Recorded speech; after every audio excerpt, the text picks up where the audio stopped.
বিশ্ব নবী সাল্লাল্লাহু আলাইহি ওয়াসাল্লাম বলেছেন, as-salawatu khamsun al-jumu'atu ila al-jumu'ah wa ramadanu ila ramadan mukaffiratun lima bainahunna idha jitunibatil kaba'ir।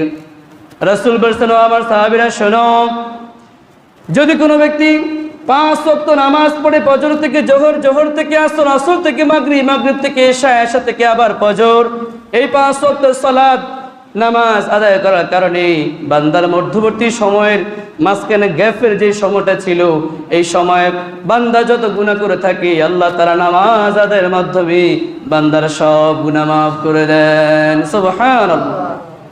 এরপর আল্লাহ তাআলা রাসূল সাল্লাল্লাহু আলাইহি ওয়াসাল্লাম আরো বলেছেন, ওয়াল জুমআতু ইলাল জুমআহ, আজকের জুমা আদায় করেছি, আবার সামনের জুমা আদায় করলো, এই মধ্যবর্তী এক সপ্তাহের গুনাহ, যে সকল গুনাহগুলো করেছি এই 2 জুমা নামাজ আদায় করার কারণে মধ্যবর্তী এক সপ্তাহের গুনাহ আল্লাহ তাআলা মাফ করে দেন। সুবহানাল্লাহ।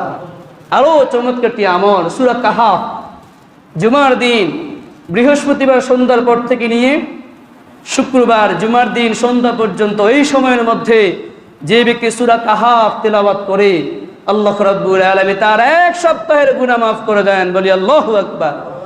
এরপরে সূরা কাহাফের প্রথম 10 আয়াত কিংবা সূরা কাহাফের শেষ 10 আয়াত যে ব্যক্তি নিয়মিত পড়ে আল্লাহ রাব্বুল আলামিন ওই বান্দিকে এই শেষ জামানার ভয়ঙ্কর ফিতনা ফাসাদ দাজ্জালের সবচেয়ে বড় ফিতনা দাজ্জালের ফিতনা থেকে আল্লাহ রাব্বুল আলামিন ওই বান্দিকে হেফাজত করবেন। সুবহানাল্লাহ। তার নামাজের মাধ্যমে আমাদের গুনাহগুলো আল্লাহ তাআলা ক্ষমা করে দেন। আমাদের গুনাহ করার সুযোগ আছে, 5 ওয়াক্ত নামাজ পড়লে গুনাহ মাফ, জুমার নামাজ পড়লে গুনাহ মাফ, রমাদান ইলা রমাদান। এরপর আমরা 24 সালে রোজা রেখেছি, আবার সামনে 25 সাল আসতেছে, 25 সালে যদি আমরা ফরজ রোজা আদায় করি, এই 24 সালের রোজা থেকে নিয়ে 25 সালের রোজা পর্যন্ত 1 বছরের গুনাহ আল্লাহ রাব্বুল আলামিন রোজা রাখার মাধ্যমে আমাদের ক্ষমা করে দিবেন। সুবহানাল্লাহ। এত এত পুরস্কার, জাযা, বেনিফিট আল্লাহ দিচ্ছেন আমাদেরকে। এরপর আমাদের নামাজে অলসতা আছে না নাই? প্রিয় ভাইয়েরা আমার, বিশ্বনবী মুহাম্মদ সাল্লাল্লাহু আলাইহি ওয়াসাল্লাম বলেছেন, এই নামাজ তোমরা একাও পড়বে, প্রয়োজনে বিভিন্ন কারণে একাও পড়তে পারবা, তবে সবচেয়ে উত্তম হচ্ছে জামাতের সহিত তোমরা নামাজ পড়বা। জামাত তোমরা মিস করো না, কারণ যে ব্যক্তি জামাত থেকে বিচ্ছিন্ন হয়ে যায় ওই ব্যক্তিকে বাঘে খেয়ে ফেলার সম্ভাবনা আছে না নাই?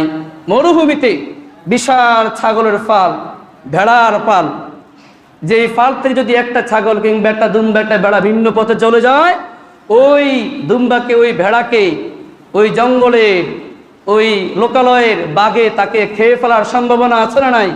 কারণ কি? সে তার ফল থেকে, সে তার জামাত থেকে ভিন্ন হয়ে যায়। যদি আমরাও একা একা নামাজ পড়ি, আমাদের নামাজ হতেও পারে, নাও হতে পারে, কারণ আমাদের অধিকাংশ মুসলমান আমাদের নামে কামে, কিন্তু অনেকে আমরা কোরআন পড়তে জানি না। জিজ্ঞেস করলে কয়জন আজকে সূরা ইয়াসিন পড়ে সকালবেলা, তেমন একটা হাত উঠবে না। কয়জন আজকে সকালবেলায় সূরা কাহাফ পড়েছেন, তেমন হাত উঠবে না। কয়জন আজকে ফজর নামাজ পড়েছেন জামাতে, তেমন একটা হাত উঠবে না।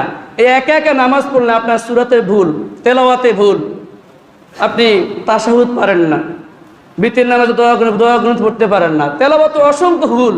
আর নামাজ নষ্টের একমাত্র প্রধান কারণ সেটা হচ্ছে নামাজে অশুদ্ধ পড়া। আপনি তেলাওয়াত অশুদ্ধ পড়লে নামাজ হয় না।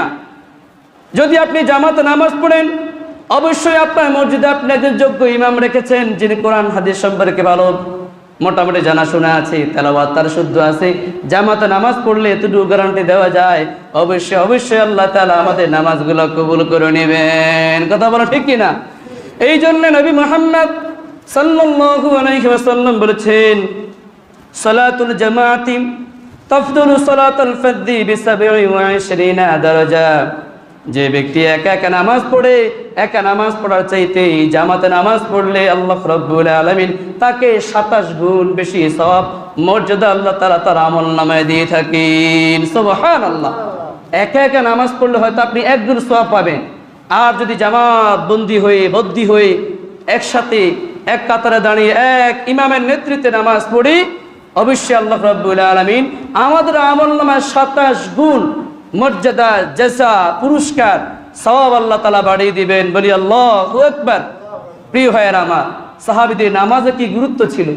এক সাহাবী মসজিদে না আসলে আরেক সাহাবী কি তার খোঁজ খবর নিত। আমাদের সমাজে তো এগুলো এখন নাই, গেলেও অনেকে নারাজ হয়, বেজার হয়।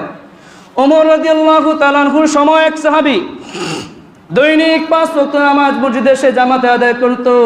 একদিন কোন কারণে একদিন ওই ব্যক্তি ফজরের সময় মসজিদে জামাতে আসতে পারেন নাই। ওই ব্যক্তি কেন আসেন নাই নামাজ শেষে, ওমর রাদিয়াল্লাহু তাআলা আনহু সকল মুসল্লিদেরকে নিয়ে তার বাড়িতে চলে যান। গিয়ে খোঁজ করেন অমুক কোথায়, অমুক কোথায়, অমুক ভাইকে আজকে আমরা কেন মসজিদে দেখি নাই।